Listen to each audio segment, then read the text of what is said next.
Nah, insya Allah akan memberikan ilmu kepada kita. Temanya adalah Pancasila sebagai etika politik. Jadi tidak perlu saya perkenalkan karena ibu-ibu udah tahu semua ya namanya. Ya. Perlu perkenalan nggak? Boleh. Ini Ibu Irma. Silakan Bu Irma, teman-temannya boleh diperkenalkan. Ya, bismillahirrahmanirrahim. Assalamualaikum. Ya, enggak yang temannya diperkenalkan dan pulang. Pulang dulu aja. Langsung. Enggak dikenalin aja temannya.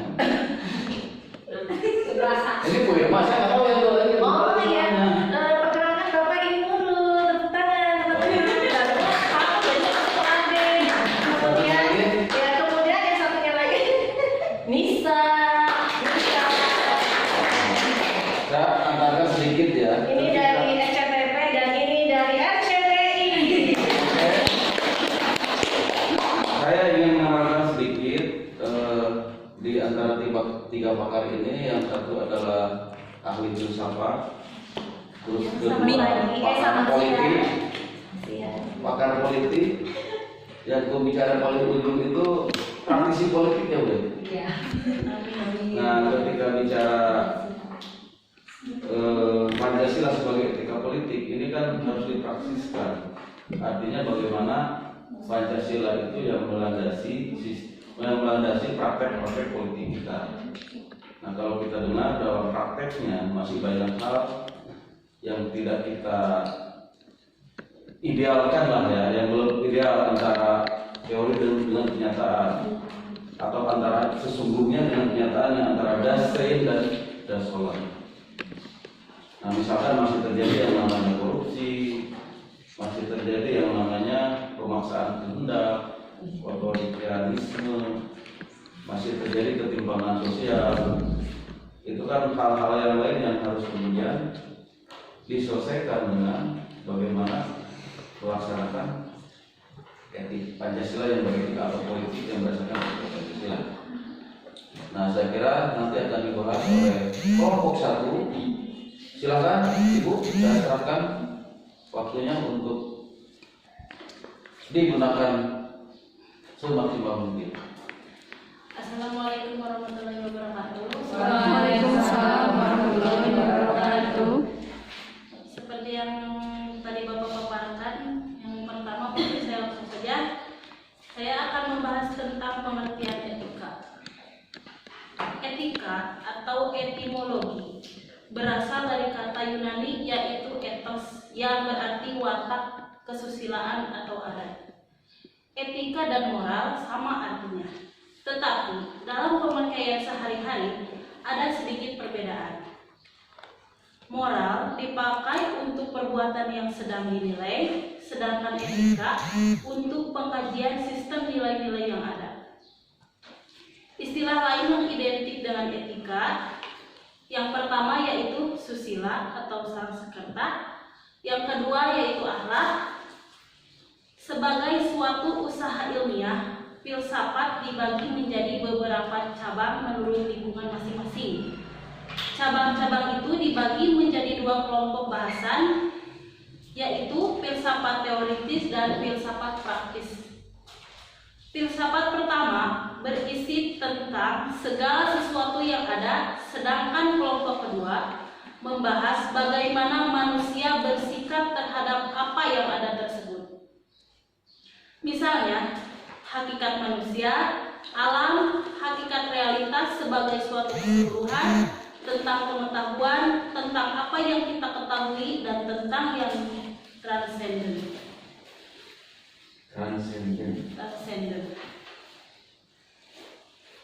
Menurut Franz Magnus Suseno 1986, etika adalah pemikiran sistematis tentang moralitas yang dihasilkannya secara langsung bukan kebaikan, melainkan suatu pengertian yang lebih mendasar dan kritis.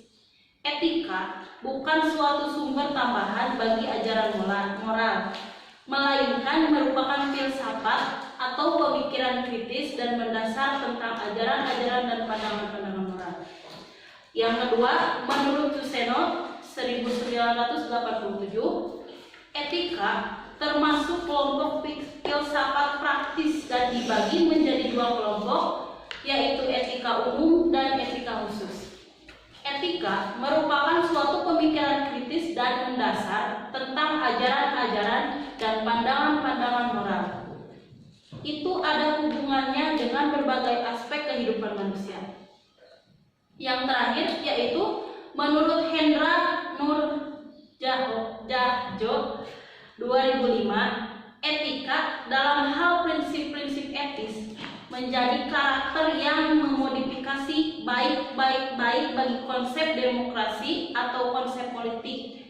Oleh sebab itu, penggunaan dua term itu menegaskan karakter khusus yang diaktualkan, yaitu dimensi etis manusia di dalam kemanusiaannya.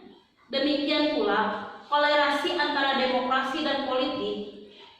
Ide demokrasi ini didasarkan pada kebebasan, kesamaan, dan kehendak rakyat banyak diletakkan sebagai alat ukur politik.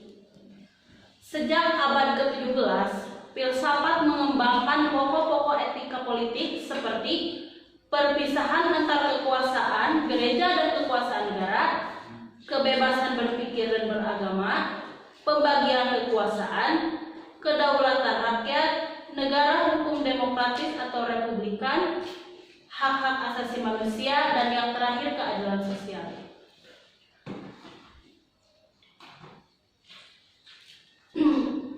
Mungkin sampai situ untuk pengertian etika dan sebagainya. Yang kedua yaitu pengertian nilai yang akan disampaikan oleh Ibu Yoyati.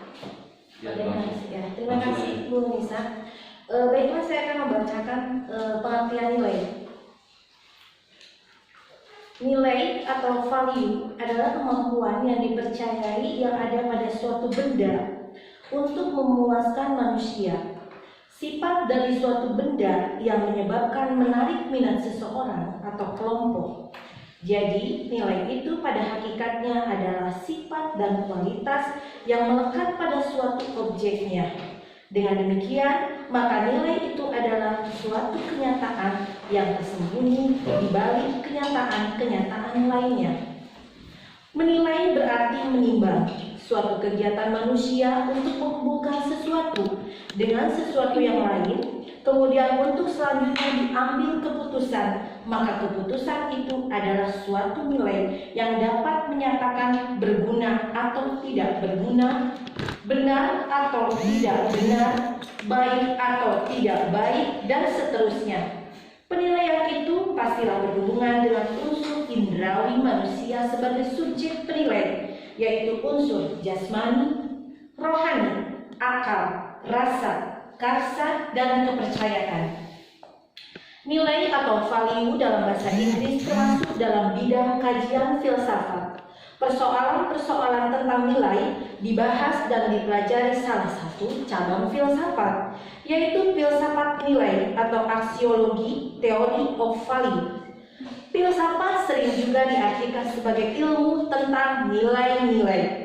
Istilah nilai di dalam bidang filsafat dipakai untuk menunjuk kata benda abstrak yang artinya kebiasaan, what, atau kebaikan, goodness, dan kata kerja yang artinya suatu tindakan kejiwaan tertentu dalam menilai atau melakukan penilaian. Frankena 229.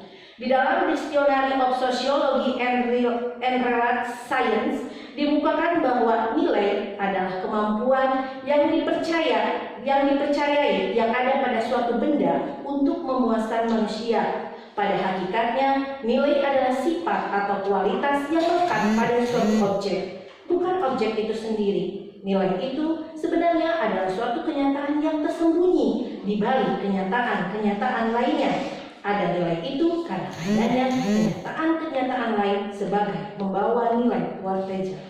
Menilai berarti menimbang suatu kegiatan manusia untuk menghubungkan sesuatu dengan sesuatu yang lain. Kemudian untuk selanjutnya diambil keputusan.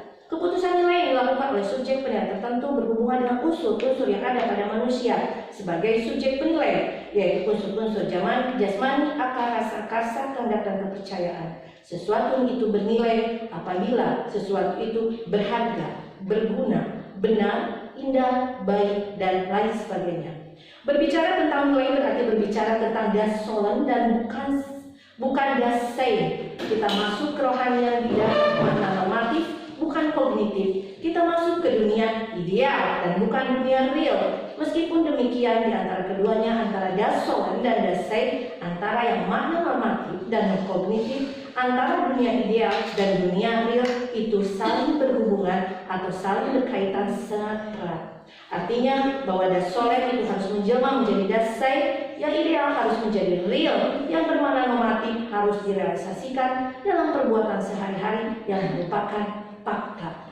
Nilai adalah sesuatu yang berharga, berguna, indah, memperkaya batin dan menyadarkan manusia terhadap martabatnya. Nilai bersumber pada budi yang berfungsi mendorong dan mengarahkan sikap dan perilaku manusia. Nilai sebagai suatu sistem merupakan salah satu wujud kebudayaan di samping sistem sosial dan karya. Cita-cita, gagasan, konsep, dan ide tentang sesuatu adalah wujud kebudayaan sebagai sistem nilai.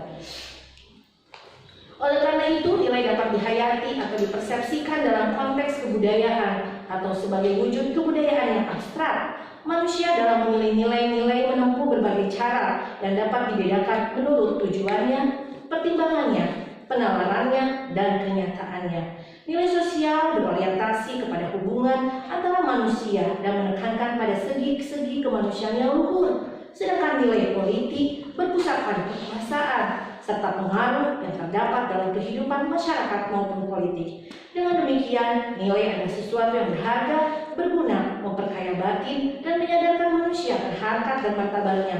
Nilai bersumber pada budi yang berfungsi mendorong dan mengarahkan motivator sikap dan perilaku manusia. Nilai sebagai suatu sistem merupakan salah satu wujud kebudayaan di samping sistem sosial dan karya. Oleh karena itu, Alfons mengidentifikasikan nilai-nilai yang terdapat dalam kehidupan masyarakat pada 6 macam, yaitu nilai teori, nilai ekonomi, nilai estetika, nilai sosial, nilai politik, dan nilai religi. Di dalam Dictionary of Sociology and Life Science dikemukakan bahwa nilai adalah kemampuan yang dipercaya yang ada pada suatu bidang untuk masyarakat manusia. Terakhir, dalam kaitannya dengan derivasi atau penjabarannya, maka nilai-nilai dapat dikelompokkan menjadi 3 macam.